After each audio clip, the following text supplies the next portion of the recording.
Nuestro invitado de hoy estudió la licenciatura en Comunicación en la Universidad Iberoamericana de la Ciudad de México. Continuó su formación de especialización en el Centro de Estudios Constitucionales de España.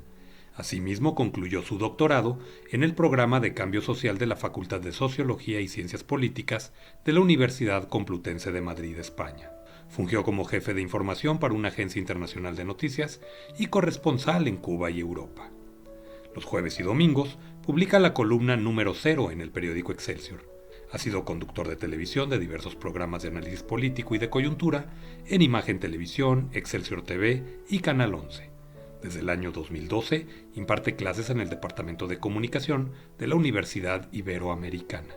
Como miembro fundador del extinto Partido Democracia Social, logró una diputación a la Asamblea Legislativa de la Ciudad de México. Dentro del IFE, se desempeñó como director de difusión y relaciones institucionales. En su tarea con la sociedad civil, en el año 2004 puso en marcha la Fundación Prensa y Democracia para promover la profesionalización de la prensa, la investigación periodística y el periodismo de calidad.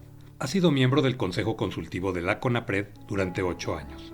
De igual forma, formó parte de los consejos consultivos del Mecanismo de Protección de Defensores de Derechos Humanos y Periodistas, así como del Consejo de la Radio Ciudadana del Instituto Mexicano de la Radio. Hoy con nosotros, José Buendía. Mi querido José Buendía, me da muchísimo gusto saludarte el día de hoy y preguntarte, ¿y tú cómo estás? Mi querido Julio, a mí me da mucho gusto estar contigo. La verdad es que te agradezco muchísimo la invitación. ¿Cómo estoy? Pues estoy bien. Creo que como todo el mundo caminando, pero caminando lento. El país va despacio y es imposible ir más rápido que el país. En un momento, pues Julio, que la verdad es que estamos un poco también azorados en un mundo que está viviendo una transformación muy profunda. No sé si a veces se vea todo lo que está cambiando allá afuera, desde aquí adentro, porque estamos muy concentrados en los problemas y en los asuntos digamos, de política doméstica, algo que es comprensible, pero no podemos olvidar que allá afuera están pasando cosas y se mueve muy rápido el mundo.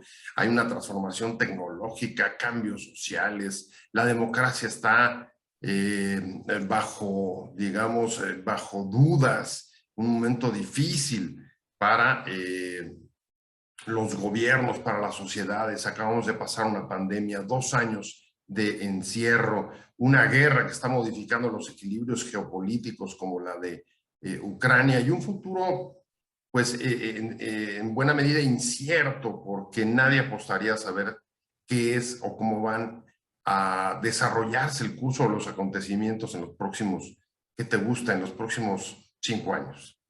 Tú eres un hombre que se ha dedicado mucho al estudio, Pepe, al estudio geopolítico, haces muy buenos programas de análisis, escribes una columna de manera extraordinaria los jueves y los domingos, pero además de ello te has dedicado sí, a analizar estas situaciones. Yo sé que eres un experto en libertad de expresión, en medios de comunicación. Lo has demostrado a lo largo de tu vida, has trabajado muy fuerte por ello. Yo te quisiera preguntar, justamente hoy, ¿cómo podríamos nosotros dimensionar la libertad de expresión en México? Aquí sí hablo directamente del sistema político que estamos viviendo, de estos 4 años de gobierno que llevamos. ¿Cuáles son los cambios que tú has advertido o que has visto en este periodo de tiempo? Pues es un asunto realmente interesante, Julio, un tema central, digamos, del propio desarrollo democrático. Creo que nunca se había hablado tanto en el país, ni había estado en el centro de la discusión pública el tema de la libertad de expresión, como lo ha estado durante el gobierno del presidente López Obrador. Quizá podríamos pensar que 2006, recordarás la elección aquella, eh, que disputó con Calderón, impugnó por fraude. También después de la elección se generó un debate importante sobre la libertad de expresión que derivó en la reforma electoral de 2007-2008. Pero en este gobierno, este ha sido uno de los temas centrales, que se ha discutido y está en el centro del debate, pero que tiene muchas aristas, tiene muchos, digamos, problemas complejos alrededor. Lo primero que me atrevería a decir es que tenemos o estamos constatando que tenemos limitaciones para el ejercicio de la libertad de expresión. Tenemos una libertad de expresión y de prensa en el país limitada. No es el único caso el de México, es un tema que están también discutiendo en otros países, porque también allá afuera la libertad de expresión, el ejercicio de ese derecho, no es pura, total, objetivo y autónomo como quisiéramos que fuera, ni tan independiente ni tan autónoma como nos gustaría. Pero me voy a referir al caso de México, que es el que me preguntabas. Creo que hay distintos factores que la limitan. Un factor que la limita, y me parece que es central y que tiene que ver con la propia evolución histórica de este derecho a lo largo de la alternancia, Julio, y en los primeros gobiernos democráticos, es que me parece que los reformadores, la gente que impulsó la transición democrática, el logro de la alternancia, creyeron que la apertura política y la competencia electoral daría como resultado un pleno ejercicio de la libertad de expresión y de prensa, y estamos viendo que esa tesis no es cierta, o por lo menos no ha sido como los planificadores hubieran querido que fuera. El mercado no ha sido suficiente para eliminar restricciones y limitaciones a la libertad de expresión en el país. ¿Por qué? Porque hay otros factores que también inciden en que podamos tener un debate público mucho más abierto y mucho más autónomo, y es precisamente el tema de la autonomía y de la independencia de los medios de comunicación. Una de las cosas que no hicieron los gobiernos de la alternancia, desde Fox hasta Peña Nieto, pero incluido el de López Obrador, es modificar las reglas de juego con los medios de comunicación. Los medios en este país mantienen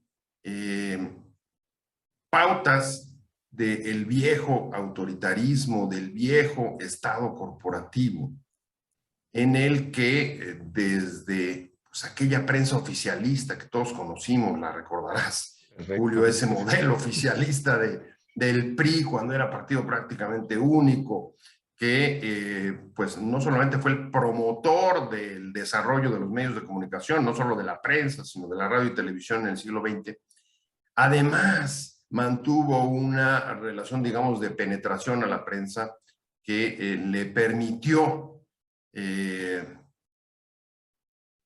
digamos, controlar el debate público.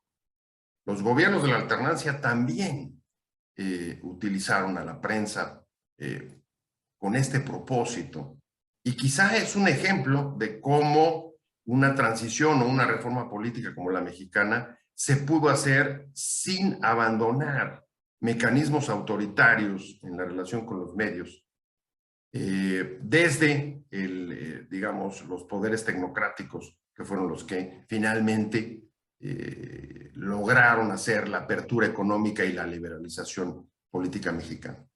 El tema es que los gobiernos de oposición, cuando llegaron al poder, desde el PAN a los del PRI, no modificaron en el fondo las reglas del juego, y hoy 9 de cada 10 medios en el país pues sigue manteniendo, digamos, un modelo de negocio muy parecido al de las últimas 3 décadas o más, en la que en buena medida su sobrevivencia depende de la publicidad oficial.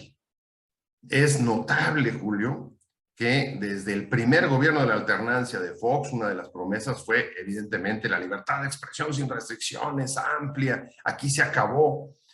y el compromiso de echar para adelante una ley que regulara la publicidad oficial. Pues ni Fox, ni Calderón, ni Peña Nieto, acuérdate, se estrenó con aquel declaración de principios democráticos después del movimiento de 132, perdón, 132. en la Ibero, diciendo, por fin vamos a generar una ley de transparencia, la vamos a elevar a nivel constitucional, ya teníamos la ley desde Fox, ahora la iba a consagrar en la Carta Magna y vamos a sacar una ley de medios que básicamente lo que incluía era regular la publicidad oficial. ¿Qué pasa? Y tampoco, ¿Qué pasó? Tampoco lo hizo. A ver, a mí me llama la atención ahí un tema, y recordando justamente el sexenio de Fox, y además un sexenio que a mí me tocó pues, vivir desde muy cerca, ¿no? Claro. Era justamente yo en ese tiempo director de Canal 11, que ahí se vino una gran controversia, la defensa de los medios públicos, el impulso de la ley de medios públicos, quitarnos esa etiqueta a los medios de Estado, quitarnos la etiqueta de medios de gobierno, que todo el mundo nos quería encasillar en medios de gobierno, y abrir los espacios y todo esto. Pero sucedió un tema importantísimo que yo siempre he analizado, mi querido Pepe. No sé, quisiera conocer tu opinión de esto. A mí la impresión del sexenio de Vicente Fox, al cual, insisto, le tengo gran afecto a él y a muchas cosas de ese gobierno, pero no dejé de observar que de la libertad de expresión nos fuimos al libertinaje absoluto. O sea, nunca se había visto que a un presidente, hoy que el presidente de la República, López Obrador, se queja y constantemente dice que es muy maltratado por los medios conservadores y por los medios de comunicación, pues la verdad es que no tiene tanto de qué asombrarse ni quejarse, puesto que, por ejemplo, el presidente Fox fue vapuleado durísimo, abusando de esa libertad de expresión, yéndose al libertinaje, incluso cuando Televisa saca aquel programa del privilegio de mandar, donde, por cierto, el personaje más simpático era el actual presidente. Entonces, ¿qué piensas tú de, digo, si mal no recuerdo, ¿no? ¿Qué piensas tú de eso? ¿Qué piensas tú? ¿Se fue al extremo? ¿Hubo razón de ser para ello? ¿Fue inútil? Porque luego entra el presidente Calderón y como que manotea y dice, a ver, a mí no me van a tratar igual, ¿no? Y entonces otra vez volvemos, pero también mientras las concesiones las otorgue el Estado, los medios de comunicación no tienen otra más que estar sujetos a la voluntad gubernamental. Pues mira, la verdad es que el sexenio de Fox me parece que es un momento clave en el que se abrió la oportunidad de redefinir la relación entre el poder político y los medios dentro del nuevo contexto que se abría de apertura política y económica. Fox fue un hombre que conoció muy rápido por su trayectoria empresarial el poder de los medios, los conocía y los supo entender. Y fueron una pieza clave para su triunfo electoral en el 2000. Llega, por supuesto, con esta promesa de llegó la oposición, acabamos con 80 años de régimen de partido único y aquí se van a respetar las libertades. Y yo creo que ese fue un compromiso que trató de honrar a lo largo de su sexenio. Sin embargo, también encontró que había cosas nuevas en esa relación. Por ejemplo, la apertura económica y comercial de México desde el sexenio de Salinas había acabado por generar un nuevo mercado de anunciantes que había permitido a los medios tener, digamos, una mayor diversificación de las fuentes de ingresos. Se había generado también un mercado de competencia, de publicidad política que no existía, porque cuando sale el PRI en el 2000, hay una fragmentación del poder. Los gobernadores, en su mayoría del PRI, se van a sus feudos y desde ahí reproducen el viejo presidencialismo. Y uno de los elementos fue precisamente la publicidad. La publicidad estatal se convierte en otra fuente importante de ingresos que fortalece las finanzas de los medios y hace que el modelo de negocios ya no dependa solamente de un patrón, digamos, ya no solamente era del presidente de la República, del presidente federal y del PRI, sino que era mucho más diversificado. Tanto que tomando digamos, plagiando un diagnóstico de Rubén Aguilar, me decía, en el 2000 lo que sucedió después de 2000 es que si los medios antes eran el gobierno salía a vender, perdón, los medios vendían publicidad al gobierno. Después de 2000, digamos que se cambió esa dinámica y fue al revés. Fueron los otros los que tuvieron que salir a pedirle a los medios a vender y a ofrecer publicidad oficial, porque también la competencia había generado un nuevo elemento, y es que pues en la competencia aquel político que no aparecía en los medios no tenía chance de llegar a las encuestas.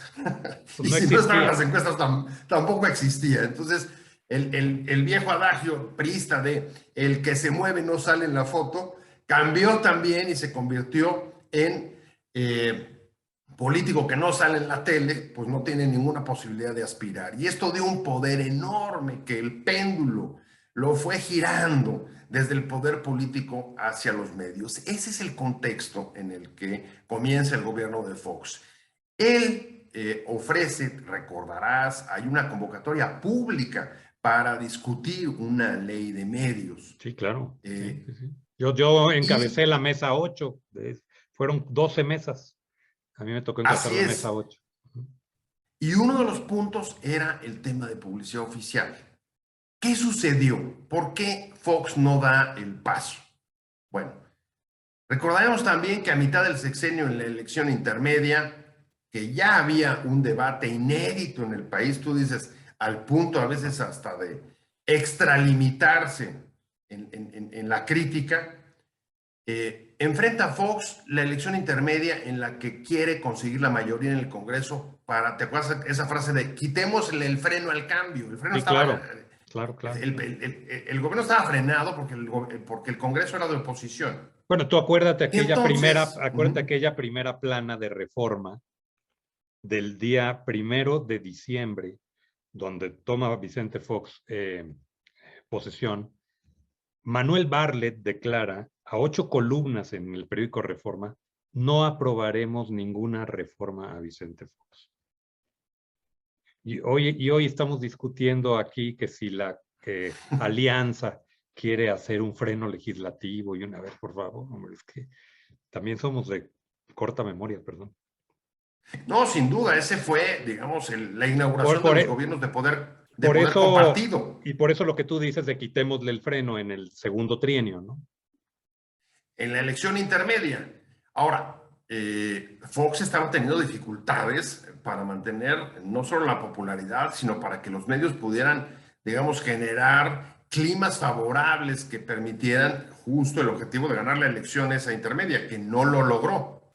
Y entonces, en ese momento, desde su propio partido, desde los propios panistas, se fueron acercando poco a poco a decirle, a ver, presidente, si nadie le está pidiendo o nadie le está arrebatando el control de la publicidad oficial, un gobierno no lo suelta, digamos, de manera gratuita. Entonces, lo que le aconsejan es que mantenga esa palanca, ese recurso de control político para poder sostener o echar para adelante las iniciativas de su gobierno. Y Fox finalmente lo acepta. Recordarás que una de las más comprometidas de ese gobierno fue Fátima Fernández Kriglip, que era subdirectora, subdirectora de normatividad. Encantadora. Hay una entrevista fantástica, porque cuando ella renuncia al cargo, le pide una entrevista a la revista Proceso. Y ella no lo da. Le querían preguntar justamente sobre el tema de la publicidad oficial. Claro. Acaba dándola varios años después. Yo la leí en el sur de Guerrero, imagínate. En un periódico estatal. Y ahí ella reconoce y dice, en el momento de que se canceló la posibilidad de hacer ese cambio de reglas del juego, lo que vi es que el proceder, la actitud, el comportamiento de los gobiernos panistas de la alternancia no era muy distinta a la que habían tenido los gobiernos priistas. Anteriores, claro. Entonces, pues creo que eso es ilustrativo de cómo ese modelo corporativo de relación con la prensa, ese modelo de negocio que engendró el modelo oficial, pues ha logrado permanecer en el tiempo a pesar de la apertura política y de la competencia, hasta llegar al del López Obrador, que es complejo. La semana Sí. pasada, Pepe, estuve en la reunión de la CIRT. Ayer hace 8 días, hoy hace 8 días, fue en Cancún la plenaria de la CIRT, y todavía estos temas siguen siendo tema. O sea, ¿qué te quiero decir con esto? Llevamos 22 años de manera monotemática y monoobsesiva, hablando de lo mismo, sin resolverlo, pero además con otra cosa. La mayoría de los medios se quejan, de los medios privados se quejan de la ausencia de inversión del gobierno, cuando todos sabemos que el gobierno sigue invirtiendo. No de la manera descarada que lo hicieron otros, ni con esa abundancia, porque también lo cierto es que los medios privados se acostumbraron mucho tiempo a vivir del presupuesto. Y hoy que no son las mismas circunstancias, les cuesta mucho trabajo emprender proyectos que les den viabilidad económica y de supervivencia.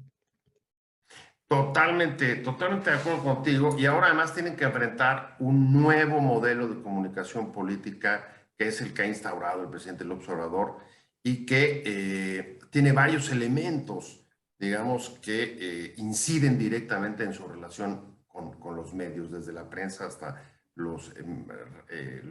televisión y radio.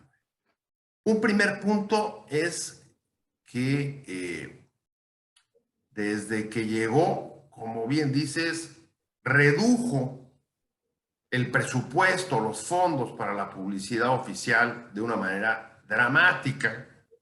El primer año el recorte fue de cerca del 50% respecto a lo que había gastado el último gobierno de Peña Nieto, que fue francamente un insulto. Sí, era Las muchísimo. las cantidades que corrían eran Insultante. absurdas, porque además tampoco logró nada de lo que hubiera pretendido con ese recurso. Pero no lo podía lograr con esas actitudes y resultados tampoco, ¿eh? O sea, Sin duda. había una serie de factores que ya lo hacían prácticamente impresentable, ¿no? Entonces, la primera medida del López Obrador fue: vamos a reducir las prerrogativas. Una medida absolutamente justificable con ese antecedente. No es posible que el gobierno esté dilapidando recursos de esta manera, manteniendo, controlando o subvencionando de esta manera a la prensa y a la radio y a la tele, aunque detrás de eso, Julio, me parece que hay una estrategia más compleja. A mí también. Y te iba a preguntar, perdona pero es que me emociona lo que dices, mi querido Pepe. Esa es la importancia de hablar con alguien conocedor y serio, porque traes históricamente toda la película.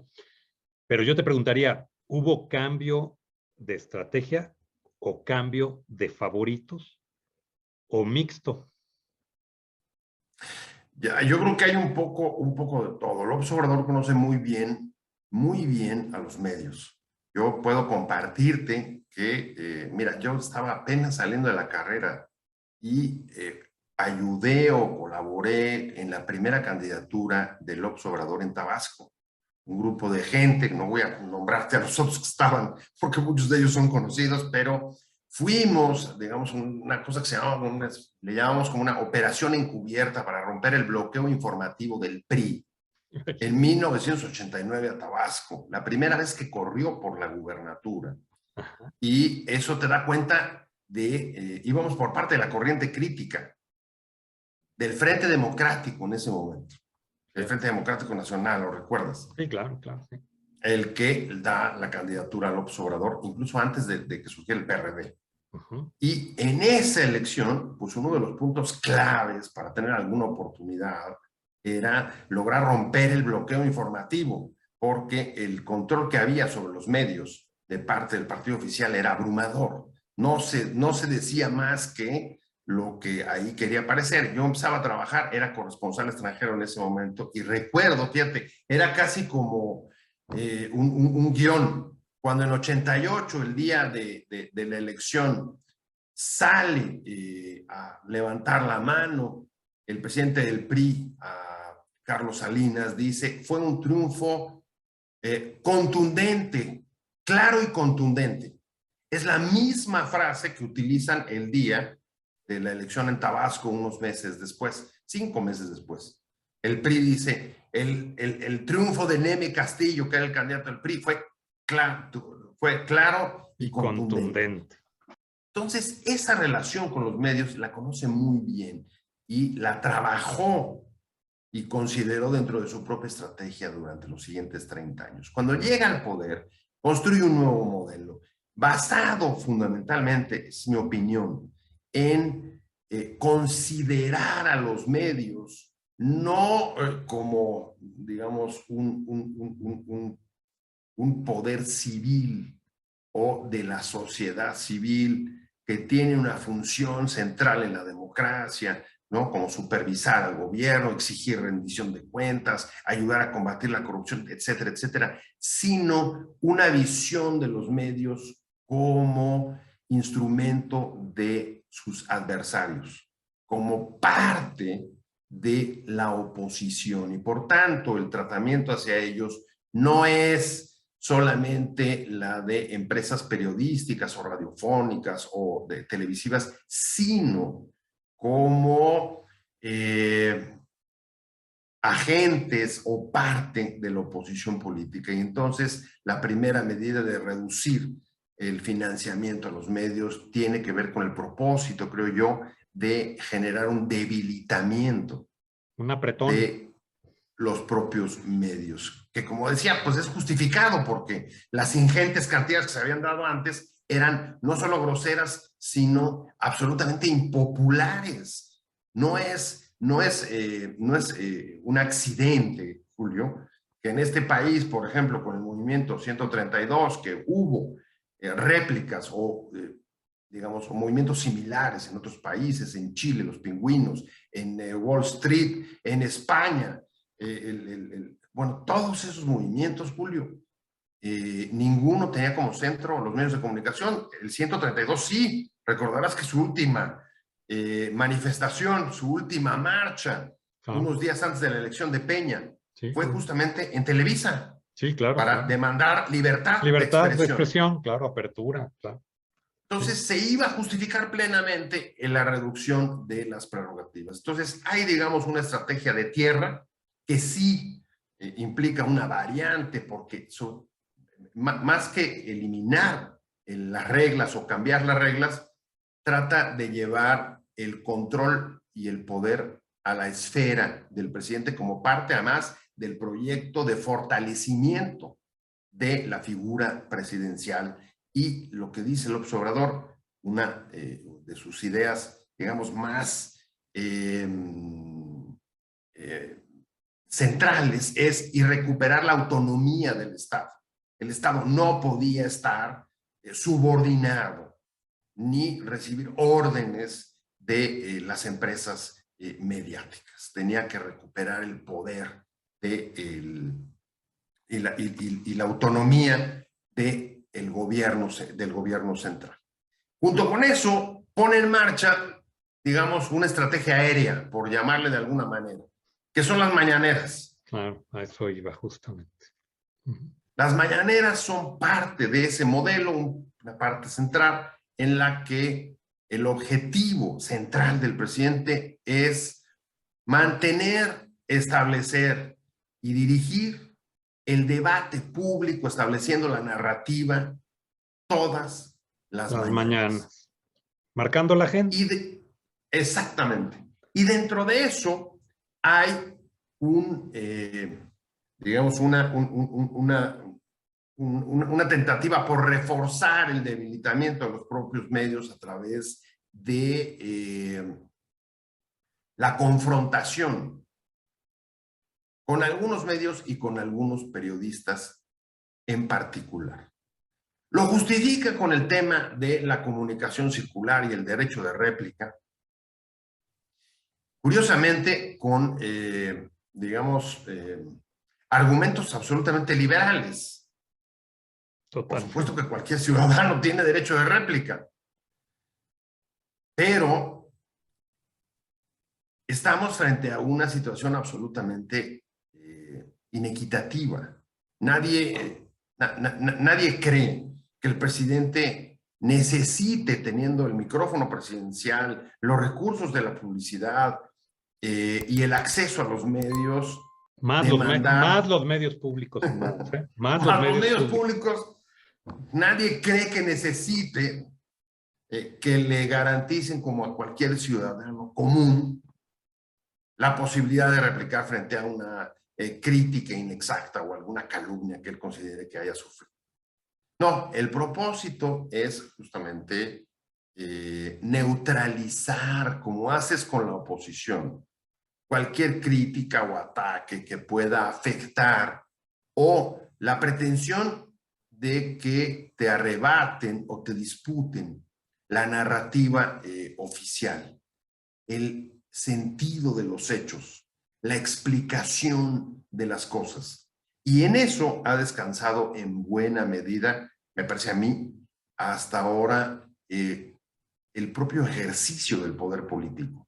Su gobierno, en buena medida, creo que está concentrado en eso y sustentado en eso, en mantener la narrativa, en controlar el ejercicio y la explicación de las cosas, aunque tiene consecuencias no deseadas. Y una consecuencia no deseada es que esta estrategia, este modelo de comunicación ha venido a convertirse también en una restricción indirecta, en otra limitación indirecta al menos de la libertad de expresión, en un contexto en el que en los últimos años otro factor que la limita es el crimen organizado, la violencia contra la prensa, los asesinatos, los crímenes y las amenazas, donde esta estrategia del presidente, al descalificar a medios y periodistas, está generando también una percepción cada vez más negativa, que poco ayuda para construir el respaldo social que necesita la prensa y poder ejercer sus libertades en medio de estas amenazas. Pepe, hay dos preguntas que te quiero hacer. El tiempo se nos va como agua, pero hay dos preguntas que te quiero hacer. Una de ellas es, tú como experto de comunicación, ¿por qué la oposición no ha sido capaz de diseñar un mecanismo de narrativa o contranarrativa? Yo entiendo que el presidente desde el púlpito presidencial en las mañanas tiene un arsenal de medios, o sea, una bazuca de medios, ¿no? Porque pues, es un cañón grandísimo de dispersión del mensaje, sobre todo cuando ha obligado a la mayor parte de los canales públicos a sumarse a la transmisión total, cosa que yo como exdirector de un medio público me niego a pensarlo y a creerlo, que Canal 11 prefiera transmitir las piltrafas de la mañanera en vez de transmitir diálogos en confianza o otra serie de programas que le dejarían mucho más al ciudadano común, ¿no? Pero bueno, pues hay quien también asume los cargos, se arrodilla y no defiende ninguna de las causas que lo llevaron justamente a ocupar esa posición. Pero, ¿por qué la oposición no ha encontrado un mecanismo de contrarréplica o de contranarrativa? ¿O qué pasa? Mira, yo creo que, a ver, la oposición que hoy tenemos, los partidos que han protagonizado la alternancia, protagonizaron la alternancia en los últimos 20 años, desde el 2000, vienen de haber vivido un proceso de reforma democrática, una transición democrática que en el caso mexicano se construyó desde arriba, de arriba hacia abajo.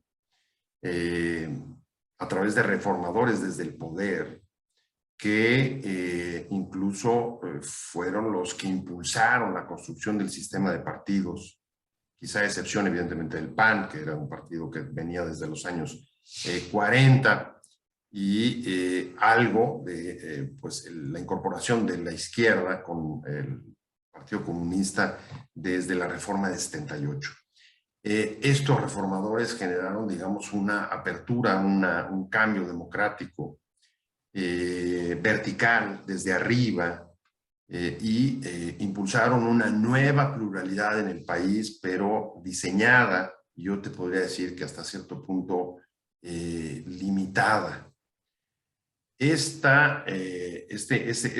antecedente nos trae con los gobiernos de la alternancia que una vez que llegan al poder generan un nuevo, digamos, pacto de transmisión del poder bajo algunas reglas específicas como el respeto al voto, no acudir a la violencia para evitar los cambios políticos.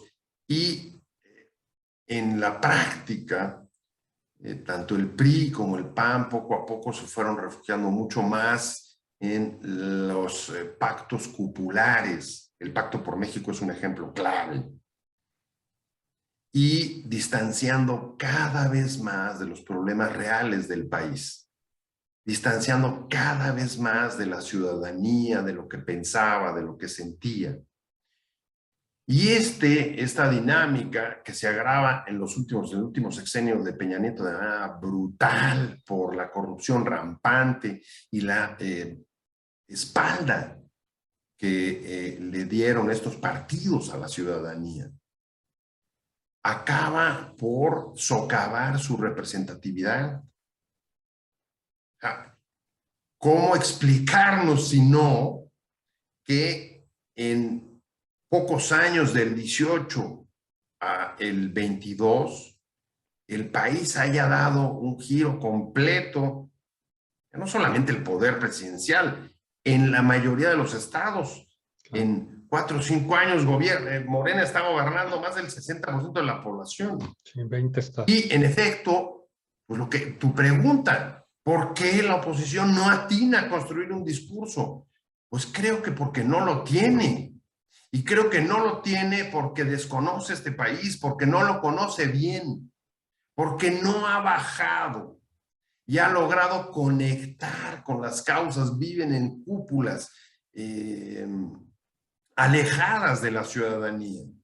Y una prueba, me parece, de esto, es que hoy la discusión de la oposición es sobre sus propias dirigencias. Sí, defenderlos de lo indefendible, man. Exactamente, ahí está Lito, ¿no? Bueno, entronizado en el PRI, a punto de ser el que apague la luz, pero pues él quiere ser el último dedo que apague para el camino que llevan. Pero en el PAN también tienen una crisis de liderazgo importantísimo. Los resultados de Marco Cortés no han sido buenos y carecen de candidaturas fuertes para presentar en 2024. Es paradójico que un partido como Movimiento Ciudadano hoy pues, pueda tener candidatos que resulten o puedan resultar más competitivos como... Sí, al menos dos, ¿no? Claro. Al menos dos. No, y ahí está el Colosio recibiendo el apoyo de toda, digamos, la comunidad económica y financiera, pues nada más y nada menos que Monterrey. De Monterrey, claro. Claro. Entonces, ¿pero quién tiene la oposición? Bueno, tiene un candidato huido del país, como es Anaya, que se comunica a través pues, de la lejanía justo de los videos. ¿Qué está pasando en las calles del país? ¿Qué pasa en los estados? ¿Qué piensan los mexicanos? ¿Cómo se sienten? ¿Cuáles son sus demandas? Esto me parece que es uno de los puentes que se rompió.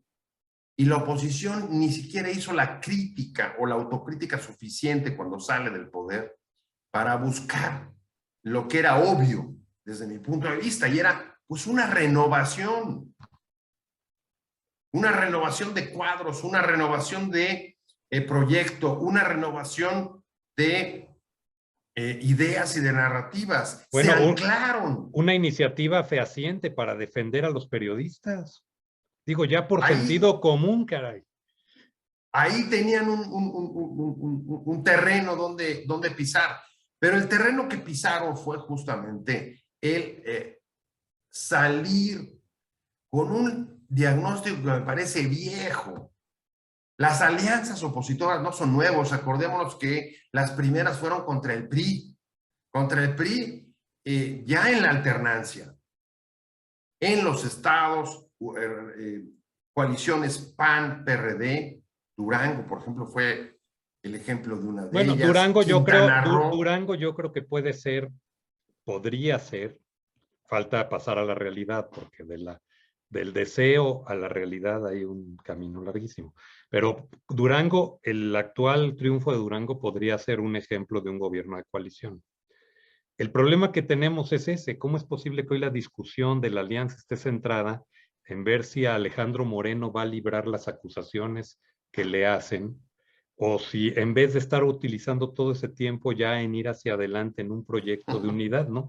Digo, no entiendo cómo a estas alturas los otros dos participantes de la alianza, no sé qué estarán pensando o irán a sentarse en un balcón a esperar a ver si el señor resuelve sus temas jurídicos y legales y entonces ya ponerse las pilas o porque el reloj sigue corriendo y además la oposición, el gobierno en turno disfrutándolo y festejándolo enormemente.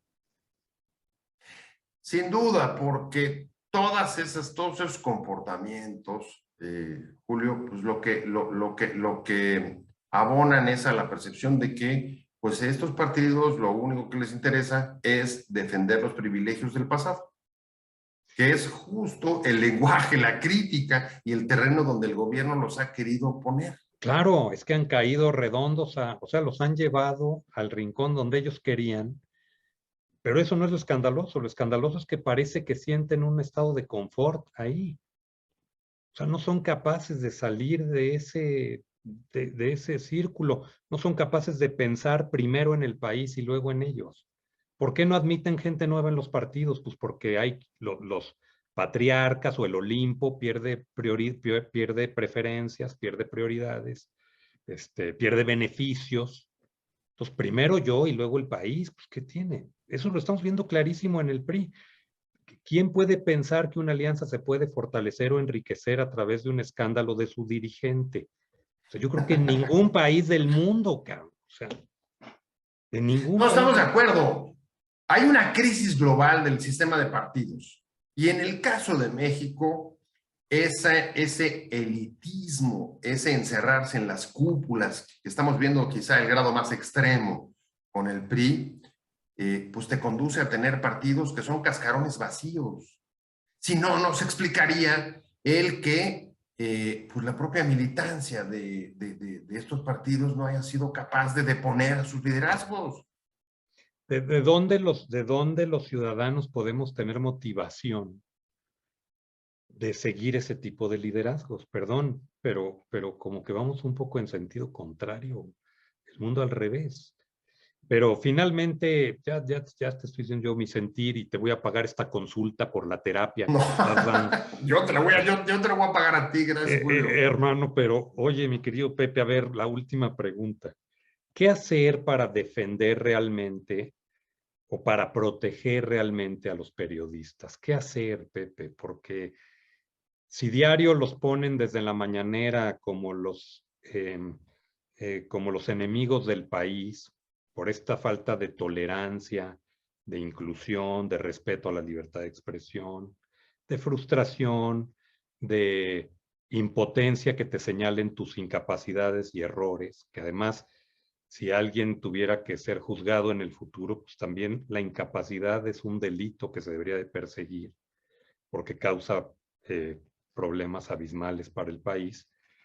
Pero, ¿cómo defender a los periodistas? ¿Cómo darles certidumbre? ¿Cómo animarlos a no desistir de este ejercicio que se sustenta justamente en la libertad, pero que hoy pone en riesgo su vida?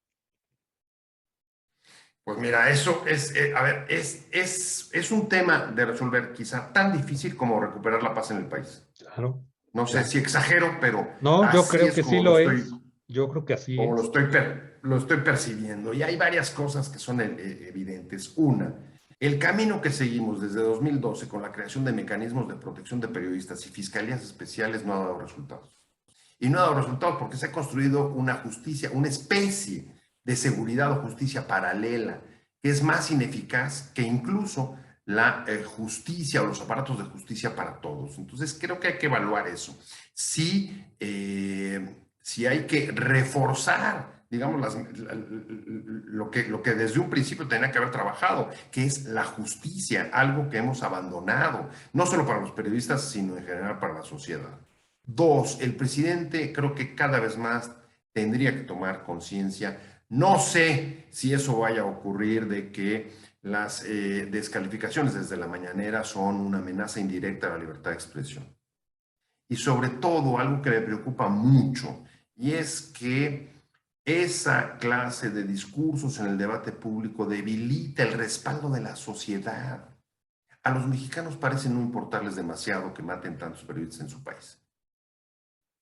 Sí, es mucho más el escándalo que hay fuera y mucho más el reclamo que podemos escuchar afuera que lo que vemos aquí dentro. ¿Cuántas veces has visto a líderes de partidos, diputados, legisladores bajar a las manifestaciones, protestar por la muerte de periodistas? Nunca, etcétera, nunca. Por eso yo decía, etcétera. Oye, la oposición tenía ahí por lo menos una oportunidad de hacerse notar, ¿no?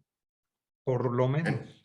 Pero exactamente. Últimamente se ocupan de la justicia, pero para defenderse de las acusaciones por fraude. De ellos mismos, o de si tramitan un amparo y si se los otorgan, y en desmentir lo que a ojos de todo mundo pues no es normal. Absolutamente. Y el tercer punto es, me parece que es urgente, y además vital, Julio, que haya un planteamiento desde el Estado, están tratando de empezar a generarlo en Palacio Nacional, por ejemplo, con este tema de darle seguridad a los periodistas, que me parece positivo, esa es una buena medida, pero tiene que ser una cuestión integral que permita salvaguardar, sobre todo, a los medios en los estados de la penetración, de la amenaza y de la acción del crimen organizado que está encontrando la manera no solamente de penetrar a las instituciones, como hemos visto con las amenazas y asesinatos, por ejemplo, a presidentes municipales, o la penetración incluso en gobiernos estatales, sino también la utilización que trata de hacer de los medios de comunicación y de la prensa para ir generando sus propios climas y las percepciones que en buena medida le permiten o le ayudan a mostrarse como un poder fuerte, capaz de rivalizar con el Estado. Ahí tienes las imágenes de la policía huyendo, imágenes de los cárteles pertrechados, correteando a los militares, dándoles de cachetadas. Bueno, también es un tema que es ofensivo. Así es. Qué buena charla, mi querido Julio. Mi querido Pepe, pues cumplimos el tiempo a matacaballo, hermano, porque hay muchas cosas. Sí, fuimos rápido, pero la verdad rápido, es que... pero como va la vida. Rápido, pero conciso, mi querido Pepe. Yo te agradezco mucho, me da enorme gusto habernos reencontrado el día de hoy, después de tanto tiempo. Hay gran afecto siempre, pero pues cómo pasa el tiempo y nos damos cuenta hasta después que nos volvemos a llamar. Y hoy si nos vimos hace poquito, pues sí, hace 3 años o hace esta pandemia nos mantuvo un poco distantes, pero te agradezco mucho este espacio. Yo te lo agradezco a ti, Julio, ya por supuesto nos veremos. Ya está normalizándose esto desde hace rato. Queda ahí emplazado. Pues ahí vamos a hacerlo en persona. Y pues muchas gracias a ti y al auditorio y a todos los que están viendo este programa. Pues ojalá que nos critiquen, nos manden comentarios. Seguro que sí. Todo lo que no les guste, bienvenido. No son nada suavecitos, así que ten la seguridad que vamos a tener retroalimentación. Que disparen, diles. Está bueno, mi Pepe, pues te mando un abrazote y te agradezco mucho este espacio, muy agradecido. Al contrario, muchas gracias, Julio, te mando un fuerte abrazo. Que tengas muy buen día, muchas gracias.